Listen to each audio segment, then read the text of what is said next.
రక్షకుడును యేసుక్రీస్తు వారి అతి శ్రేష్టమైనటువంటి గొప్ప నామంలో నా హృదయపూర్వకమైనటువంటి వందనాలు తెలియజేస్తా ఉన్నాను. అందరికి వందనాలు. Praise the lord. అందరు బాగున్నారా? చాలా సంతోషం. ఈ దినం మనం దేవుని సన్నిధిలోకి వచ్చాం, దేవుని ఆరాధించడానికి వచ్చాం. ఎందుకు వచ్చామమ్మా చెప్పండి అమ్మా? హల్లెలూయా. దేవుని ఆరాధించటం అంటే ఏంటంటే ఆయన చేసిన గొప్ప కార్యాలు, ఆయన ప్రేమ, ఆయన ఆప్యాయత, ఆయన కనికరం, దయా జాలి, వీటన్నిటిని గుర్తు చేసుకుంటూ, జ్ఞాపకం చేసుకుంటూ దేవునికి మహిమ చెల్లించటం. Hallelujah. Praise the lord. So ఈ దినం కూడా దేవుడు ఆయన సన్నిధి మనతో ఉంచాడు. హల్లెలూయా. కాబట్టి మనం దేవుని సన్నిధికి రాగలిగాం. హల్లెలూయా. ఈరోజు పరిశుద్ధాత్మ దేవుడు పక్కన పెట్టమ్మా మనతో కొన్ని విషయాలు మాట్లాడబోతా ఉన్నాడు. మనం విందాం, దేవుని వాక్యాన్ని విందాం. Praise the lord. సో ఈ దినం పరిశుద్ధాత్మ దేవుడు మనతో మాట్లాడబోయే ప్రతి మాట కొరకు మనము దేవునికి వందనాలు చెప్పాలి, దేవుని స్తుతించాలి. హల్లెలూయా. దేవుణ్ణి మనం ఘనపరచాలి. ఏం చేయాలండి? చెప్పండి గట్టిగా. వాక్యాన్ని మనం వినే ముందు కొన్ని విషయాలు మీతో నేను ప్రకటన చేస్తాను, వినండి జాగ్రత్తగా. మనందరూ తెలుసు, విజయవాడలో మొట్టమొదటిగా పోయిన వారం ఆదివారానికి ముందే, ఆదివారానికల్లా కొన్ని చర్చీలు మునిగిపోయి, పోయిన వారం ఆరాధనలు లేవు కొన్ని చర్చెస్లో. దానికి ముందే కొన్ని ప్రాంతాల్లో వరద వచ్చింది. సో ఆ వరదకి, ఆ యొక్క వర్షానికి ఎంతో మంది నిరాశలైపోయారు. అది చాలా మంది తెలియదు, నాకు తెలుసు. అది కొంతమందికి హెల్ప్ చేస్తున్నటువంటి టీమ్స్తో నేను కొన్ని పైసలు పంపించాను. వాళ్ళని నేను చూసి మంచి పని చేస్తున్నారని. అంటే నిరాశలుగా గుడిసెలు వేసుకొని తినటానికి తిండి లేక, ఆ కొద్ది నీటికే వాళ్ళు పనులు చేసుకోలేని పరిస్థితి, తినటానికి తిండి లేక వాళ్ళ గుడిసెలు కూడా అన్నీ తడిచిపోయింది. ఆ తర్వాత ఈ పెద్ద వరద వచ్చింది. హల్లెలూయా. ఆ తర్వాత వచ్చింది పెద్ద వరద వచ్చి అంతా ముంచేసింది. అన్ని ఇళ్ళన్నీ మునిగిపోయింది, చర్చిస్ అన్ని మునిగిపోయింది. కొన్ని మల్లాంటి చర్చిస్ ఇట్లా కొంచెం ఎత్తులో ఉండేటువంటివి ఉన్నాయి, కానీ కింద అన్నీ మునిగిపోయింది. కింద ఉన్న చర్చిస్ అన్ని మునిగిపోయింది. ఖమ్మంలో నేను ఒక చర్చిని చూశాను. ఆ చర్చి మొత్తం నేలమట్టం అయిపోయింది. 1 ఎకరం వెడల్పులో దాని యొక్క రేకులు, దాని యొక్క ఇనుముతో చేసినటువంటి, వేస్తారు కదా రేకులు వేయటానికి, వాటిని గట్టిగా పట్టుకునేటువంటి ఇనప రాడ్స్ ఉంటే చూశారు. ఆ ఇనప రాడ్స్తో సహా లేచిపోయింది, మొత్తం నేలమట్టం అయిపోయింది. అట్లా ఎన్నో చర్చీలు, ఆరాధన లేదు. మనకైతే వర్షం వస్తే రాలేకపోయాం, కానీ వాళ్ళకి వర్షం వచ్చి చర్చీలు పడిపోయి ఆరాధించుకోవటానికి, బయటికి వెళ్ళటానికి కూడా, అడుగు తీసి అడుగేయటానికి కూడా వీలు లేదు. బయట అంతా నీళ్ళే. అలా చర్చి ఇంత ఎత్తుండటువంటి చర్చి, ఒక 20 ఫీట్లు ఉన్నటువంటి చర్చి మునిగిపోయింది, మొత్తం మునిగిపోయింది. కనపడతల్లా. తర్వాత చూస్తే మొత్తం నీళ్ళంతా పోయిన తర్వాత చూస్తే నేలమట్టం అయిపోయింది చర్చి మొత్తం. ఆకారమే లేదు అక్కడ.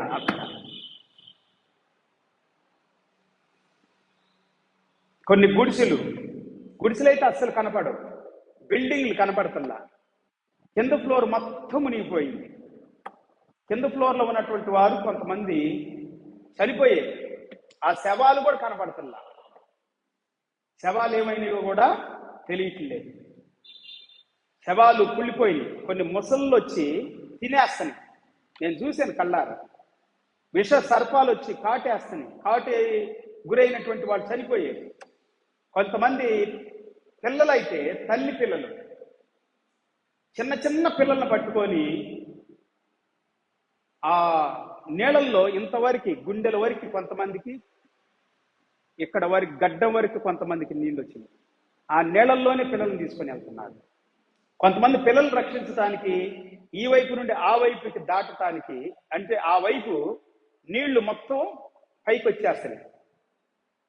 ఇక ఆ ఇంట్లో నివాసం ఉండటానికి వీళ్ళు గ్రౌండ్ ఫ్లోర్లో ఉన్నటువంటి వాళ్ళు, 2 ఫ్లోర్స్ 3 ఫ్లోర్స్ ఉన్నటువంటి వాళ్ళ దగ్గరికి క్షేమంగా వెళ్ళటానికి అని చెప్పి పిల్లలు తీసుకెళ్ళటానికి పెద్దోళ్ళు అయితే ఎట్లాగైనా రాగలుగుతారు. కానీ పిల్లలు ఎట్లాగా? ఆ పిల్లల్ని ఇట్లా పట్టుకొని ఒక తాడు కట్టి అక్కడి నుండి ఈ వైపునకు, ఆ వైపు నుండి ఈ వైపునకు ఒక తాడు కట్టి ఆ తాడు మీద వేలాడుతూ ఒక కోతిలాగా ఆ పిల్లల్ని పట్టుకొని వస్తుంటే ఒక పిల్లోడైతే నీళ్ళలో పడబోయాడు. నేను చూశాను కళ్ళారా. అయినా ఒకే చేతితో, ఒక చేతితో ఇట్లా పిల్లోని పట్టుకొని, ఒక చేతితో ఇట్లా తాడు పట్టుకొని, అసలు ఎట్లాగొచ్చాడో నాకు తెలియదు కానీ అతను మళ్ళీ నాగ్గా వచ్చాడు. ఒకసారి పిల్లోడిని టక్కని ఇడిచిపెట్టేసి మళ్ళా ఈ తాడు పట్టుకొని మళ్ళీ ఇట్లాగా కొంచెం జరుక్కుంటా వచ్చేసేసి అట్లా ఒడ్డుకు చేర్చాడు పిల్లోడిని. ఇట్లా చాలా సీనరీస్ లేకపోతే ఒరిజినల్గా కనబడుతున్నటువంటి మరి అపాయకరమైనటువంటి, హానికరమైనటువంటి, ఘోరమైనటువంటి కార్యాలని నేను చూడటం జరిగింది. నేను విజయవాడ వెళ్దాం అనుకున్నా, వెళ్ళటానికి కూడా దారి లేదు. వెళ్ళటానికి కూడా విజయవాడ టు హైదరాబాద్కి మధ్యలో గండి పడింది. ట్రైన్స్ అన్ని గండీలు పడింది. ట్రైన్స్ అని బంద్ అయిపోయింది. 100 ట్రైన్స్, బస్సు రవాణా కూడా బంద్ అయిపోయింది. సో అక్కడ ఉన్నటువంటి వారికే నాకు తోచింది. నా దగ్గర కూడా చాలా కష్టంగా ఉంది. అసలు పైసలు లేవు నా దగ్గర, చాలా అప్పులు అయిపోయాను. ఎందుకో తెలియకుండా ఈ మధ్యలో, ఎందుకో తెలియకుండా అంటే కట్టాల్సినవి ఎన్నో ఉన్నాయి. టీవీ పరిచర్య పెట్టినవి కానీ, మణిపూరీలు పెట్టినవి కానీ, ఇంకా ఇట్లాగే పరిచర్యలు పెట్టినవి కానీ చాలా డబ్బులు నేను వస్తీలు అనుకున్నా, ఎవరు ఇవ్వలేదు. దానివల్ల చాలా నేను అప్పుల పాలైపోయాను. అయినా ప్రభువుని నమ్ముతున్నాను, ఏదో ఒక దేవుడు సహాయం చేస్తాడని. సో ఎక్కువ నేను చేయలేకపోయాను. ఒకవేళ నా దగ్గర డబ్బులు కనుక ఉంటే ఏదో ఒకటి చేసుకొని వెళ్ళేవాడు. నేను విజయవాడ వెళ్ళి వాళ్ళకి సహాయం చేయటానికి నా వంతుగా నేను నిలబడి సహాయం చేసేవాడిని. నేను నిలబడలేకపోయినా ఏదో కొద్దో గొప్ప నేను పంపించడం జరిగింది. సంఘానికి కూడా నేను పిలుపునిస్తా ఉన్నాను, ఎవరైనా ముందుకు వస్తే రండి, మనం సహాయం చేద్దాం. దేవునికి స్తోత్రం, హల్లెలూయా. అది హృదయపూర్వకంగానే, యథార్థంగా దేవుడు ప్రేరేపిస్తేనే.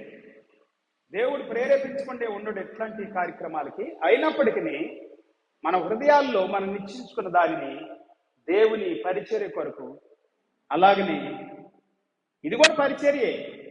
కష్టంలో ఉన్నవారు, బాధల్లో ఉన్నవారు, నిందల్లో, అవమానాల్లో, వేదనలో, రోధంలో ఉన్నటువంటి వారికి సహాయం చేయటం కూడా పరిచర్యే. కుల, మత, ప్రాంతీయత భేదం లేకుండా. హల్లెలూయా.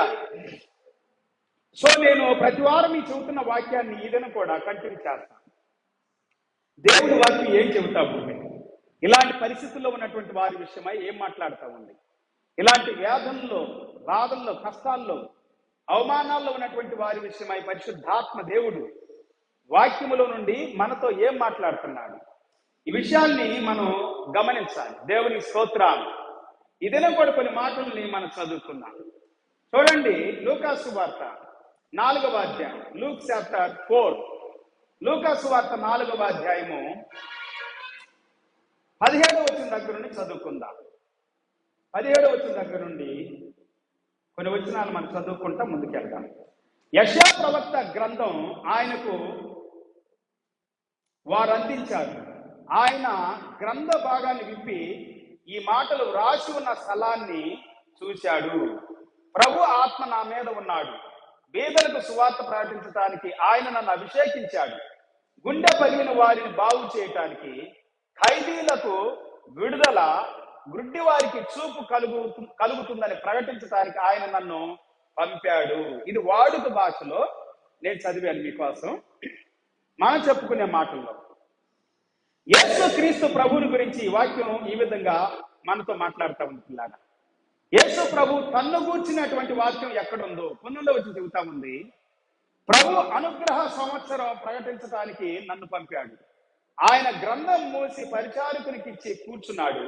సమాజ కేంద్రంలో ఉన్న వారంతా ఆయనను తేరి చూస్తూ ఉన్నారు. అప్పుడు ఆయన వారితో, ఈ రోజే మీరు వింటూ ఉండగానే ఈ లేఖనం నెరవేరింది. ఇది వాడుక భాష. సో పిల్లరా, ఈ వాక్యాలు ఏమని చెబుతున్నాయి అంటే, యేసు క్రీస్తు వారి యొక్క జీవితంలో, ఆయన మానవుడిగా ఈ భూమి మీదకి వచ్చినప్పుడు ఈ వాక్యము ఆయన జీవితంలో నెరవేరింది. హల్లెలూయా, హల్లెలూయా. అదే చెబుతున్నాడు యేసు ప్రభువారు. యేసు ప్రభువారు ఎందుకు వచ్చారంటే ఈ భూమి మీదకి, చెరలో ఉన్న వారికి విడుదల ప్రకటించడానికి, నలిగిపోయిన వారిని విడిపించటానికి, గుడ్డి వారికి చూపును కలుగు చేయటానికి, కుంటి వారికి కాళ్ళనివ్వటానికి, పేదలకు సువార్త ప్రకటించటానికి. వాక్యమును మనం ఇంకొక వాక్యం చదువుదాం. యెషయా గ్రంథం 61వ అధ్యాయము మొదటి వచనం దగ్గర నుండి కొన్ని వచనాలు మనం చదువుదాం. చూడండి దయచేసి. యెషయా గ్రంథము 61వ అధ్యాయాన్ని చదవండి. ఎవరన్నా చదవగలిగినటువంటి వారు మొదటి వచనం దగ్గర నుండి.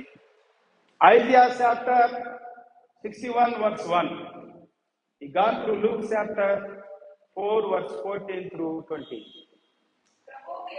ప్రభువు యెహోవా ఆత్మ నా మీదకు వచ్చి ఉన్నది. వాడుక భాష అంటుంది, యెహోవా ప్రభు ఆత్మ నా మీద ఉన్నాడు అని అంటున్నాడు అన్నమాట వాడుక భాషలో. నా మీద ఉన్నాడు.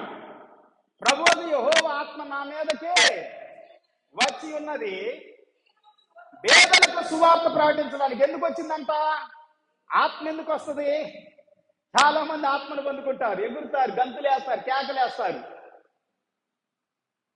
కానీ వాళ్ళ జీవితంలో సేవ చేయరు, సువార్త ప్రకటించరు, దేవుని వాక్యానికి ఏమాత్రం కూడా వారు ప్రాధాన్యతనివ్వరు, వాక్యానికి లోబడరు, వాక్యాన్ని వినరు. బాగానే ప్రార్థనలు చేస్తారు, బాగానే ప్రసంగాలు చేస్తారు, బాగానే గంతులు వేస్తారు, ఎగురుతారు, దూకుతారు, భాషలు మాట్లాడతారు, వరాలుండి అంటారు, ఫలాలుండి అంటారు, ఆత్మ వరం, ఆత్మ ఫలం. కానీ పరిశుద్ధాత్మను దుఃఖపరుస్తారు. పరిశుద్ధాత్మ సన్నిధి, శక్తి, ప్రభావము వారిలోనికి నింపుతారు. దేవుని వాక్యం సెలవిస్తామనుకున్నారా? పరిశుద్ధాత్ముడు లేకపోతే దేవుని ఆత్మ మన మీద ఎందుకుంటాడంటే పేదలకు సువార్తను ప్రకటించడానికి ఉంటాడు. హల్లెలూయా. అందుకే వస్తాడు. పేదవారిని నిర్లక్ష్యం చేస్తే, అలక్ష్యం చేస్తే, లేకపోతే హీనంగా, తక్కువగా, అవమానకరంగా, నీచంగా మాట్లాడితే అది దేవుని ఆత్మ కాదు. సువార్త ప్రకటించకపోతే అది దేవుని ఆత్మ కాదు.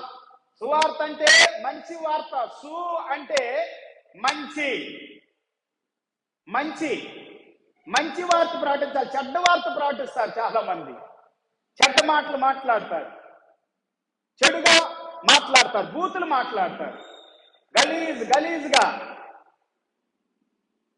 హింసాకరంగా దూషిస్తారు, నిందిస్తారు, అవమానిస్తారు, హేళన చేస్తారు, అపహాస్యం చేస్తారు, నిందలేస్తారు, తృణీకరిస్తారు, తక్కువగా మాట్లాడతారు, నీచంగా మాట్లాడతారు. అది మంచి వార్త కాదు. That is not gospel. Gospel means or gospel means good pill. మంచి ఔషధం. ఇంకో మాట చెప్పాలంటే గుడ్ పిల్ అంటే మంచి ఔషధం. మన మాటలంట ఉప్పు వేసినట్లుగా కృపాసహితంగా ఉండాలంట, మధురంగా ఉండాలంట, ఔషధం లాగా ఉండాలంట. మాట అంటే గాయాలు కట్టాలంట, గాయపడిన వారి గాయాలు కట్టాలి. బాధలో ఉన్నవారు, వ్యాధుల్లో ఉన్నవారు, దుఃఖంలో ఉన్నవారు, కన్నీళ్ళలో ఉన్నవారు, రోగంలో ఉన్న వారికి నీ మాట ఔషధంలా పనిచేయాలి. హల్లెలూయా, హల్లెలూయా. దిస్ ఈస్ ద హెల్తీ పిల్. చాలా మంది మందులు ఇస్తారు కానీ మాటలు మాత్రము మందులంటే ఔషధం. ఆరోగ్యం.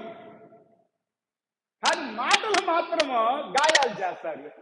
కత్తిపోటు వంటి మాటలు ఉంటాయి అంట. చాలా మంది నోటిలో నుండి, హృదయంలో నుండి, వారి నాలుకంట మంగళవాణి కత్తిలాగా షార్ప్గా ఉంటుందంట.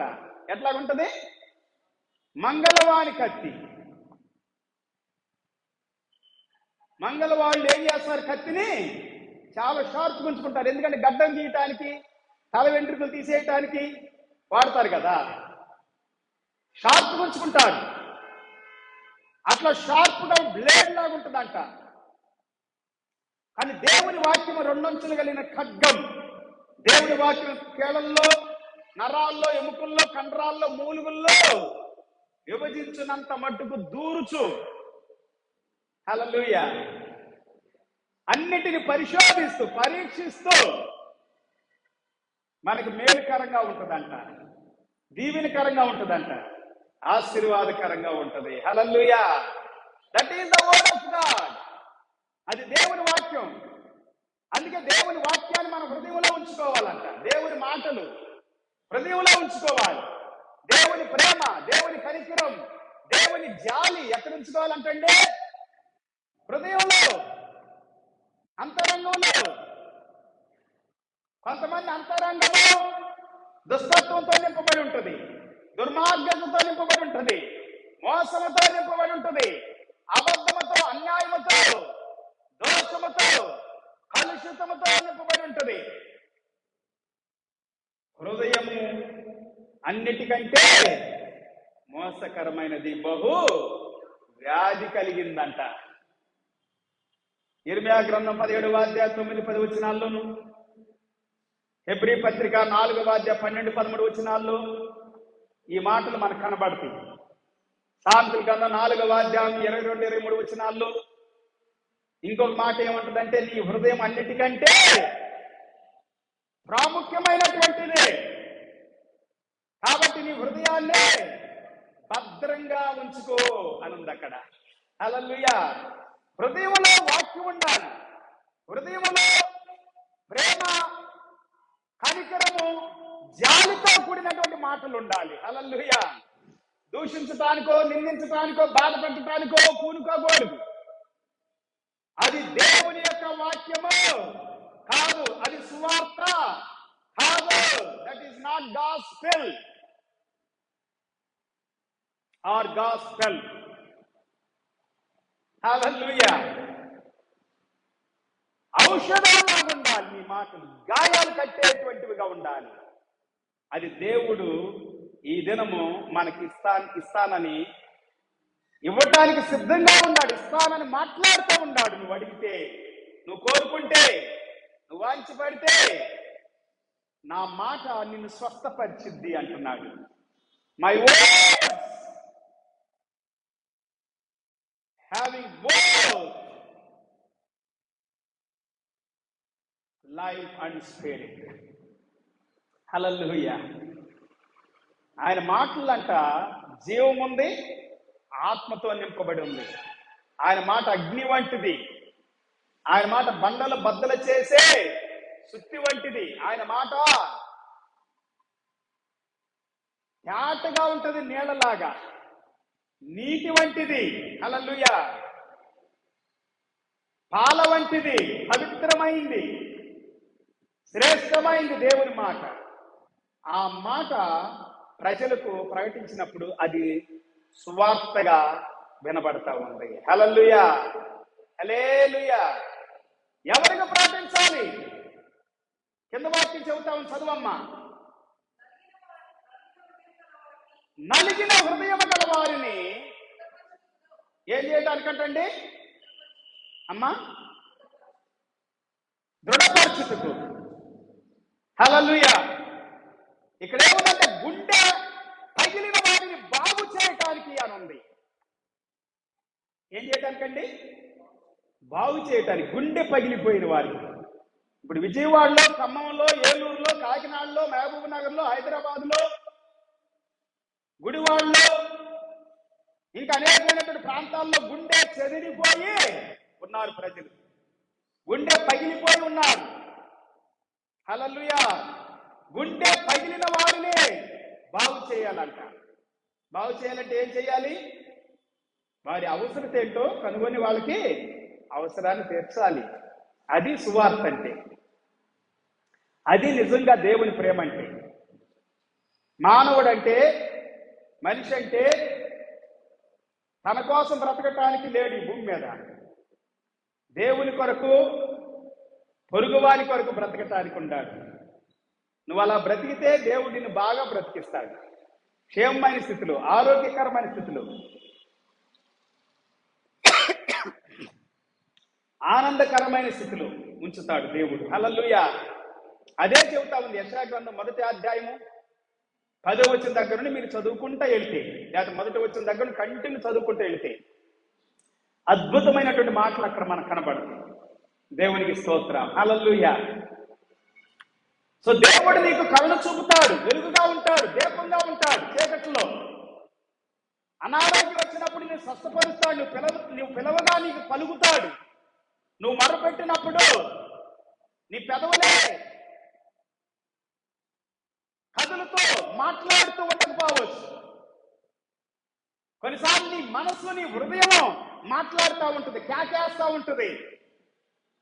చాలా మంది అనుకుంటారు ఏం మాట్లాడకపోతే వీళ్ళు ఏమీ అవసరతలు లేవు అనుకోరు. కానీ లోపల గుండె పగిలిపోయి చెదిరిపోయినటువంటి వాళ్ళు ఎంతో మంది ఉంటారండి. లోపల పగిలిపోయిన వాళ్ళు ఉంటారు. వారికి గాయాలు కట్టేటువంటిగా ఉండాలి నీ సువార్త, నీ శుభవార్త, దేవుని మాట. అందుకే ప్రతి బిడ్డ దేవుని మాటను నింపుకోవాలి. హల్లెలూయా. హృదయంలో దేవుని మాట ఉంటే హృదయం నిండిన దాన్ని బట్టి నోరు మాట్లాడిద్ది. నీ నోరు మాట్లాడాలంటే నీ హృదయం దేవుని వాక్యము నిండుగా ఉండాలి, సమృద్ధిగా ఉండాలి అని అపోస్తలుడు పౌలు గారు కానీ అపోస్తలులు అందరూ చెప్పిన మాటలు వారి పత్రికల్లో. పత్రికలన్నీ కూడా 4 సువార్తల తర్వాత పత్రికలు 23 పత్రికల్లో, లేకపోతే అపోస్తలుల కార్యం తర్వాత 22 పత్రికలు, ప్రకటనలో పక్కన పెడితే 21 పత్రికలు. హల్లెలూయా. ఎందుకంటే ఇవి కొంచెం ప్రకటన, అపోస్తలుల కార్యములు, సువార్తలు అనేటువంటివి ఓ చరిత్రతో కూడినటువంటివి. యేసు ప్రభు ఆ దినాల్లో చేసిన పరిచర్యను రాయబడిన సువార్తలు, అపోస్తలులు చేసినటువంటి పరిచర్య అపోస్తలులు, ప్రకటన గ్రంథమే వర్తమాన భూత భవిష్యత్ కాలాన్ని గురించి వ్రాయబడినటువంటిది. దేవునికి స్తోత్రం. హల్లెలూయా. సో మిగిలినటువంటి ప్రతి పత్రిక, అపోస్తలులు మాట్లాడిన ప్రతి, లేకపోతే అపోస్తలుల కార్యములో వారు చేసిన ప్రతి పరిచర్యలో దేవుని యొక్క సమృద్ధి వాక్యం కనబడుతుంది, దేవుని ప్రేమ కనబడతా ఉంది. హల్లెలూయా.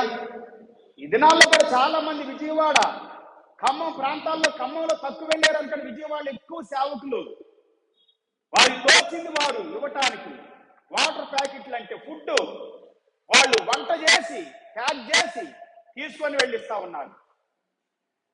నీళ్ళల్లో, నడు వరకు వచ్చిన నీళ్ళల్లో, గుండెల వరకు వచ్చిన నీళ్ళల్లో, గడ్డం వరకు వచ్చిన నీళ్ళల్లో కూడా తిరుగుకుంటా వెళ్ళి నిరాశ్రులుగా ఉన్నవారు, ఆకలికి అలమటిస్తున్నటువంటి, కిందకి రాలేని వాళ్ళు, కొనుక్కోలేని వారు, తెచ్చుకోలేనటువంటి వారు ఎంతో మంది ఉన్నారు. వారికి సహాయం చేస్తున్నారు సేవకులు, సంఘాలు, సంస్థలు, సోషల్ వర్కర్స్, కొంతమంది ఇన్స్టాగ్రామ్లో,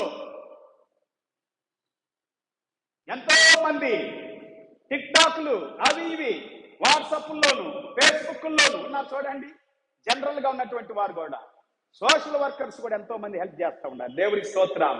ఇది సువార్త, ఇది శుభవార్త. గుండె పగిలిపోయినటువంటి వారికి, చెదిరిపోయినటువంటి వారికి. హల్లెలూయా, హల్లెలూయా.